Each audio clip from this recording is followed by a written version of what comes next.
Bismillahirrahmanirrahim. Assalamualaikum warahmatullahi wabarakatuh. Bila kita sebut tentang sahur ini, sebenarnya ramai yang sanggup skip untuk bangun sahur dan ada juga yang bangun tapi sekadar minum air kosong dan tidur kembali.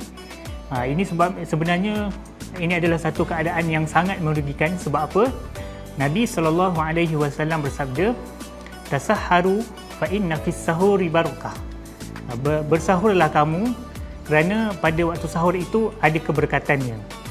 Jadi sebenarnya apa keberkatan yang ada pada waktu sahur ini? Dari sudut fizikal, keberkatannya ialah makanan yang kita makan pada waktu sahur itu menjadi bahan api untuk menjadi tenaga sepanjang kita berpuasa. Tetapi dari sudut rohaninya, sebenarnya waktu sahur itu mempunyai keberkatan di mana pada waktu itu Allah SWT dan para malaikat akan berselawat kepada orang yang bangun bersahur.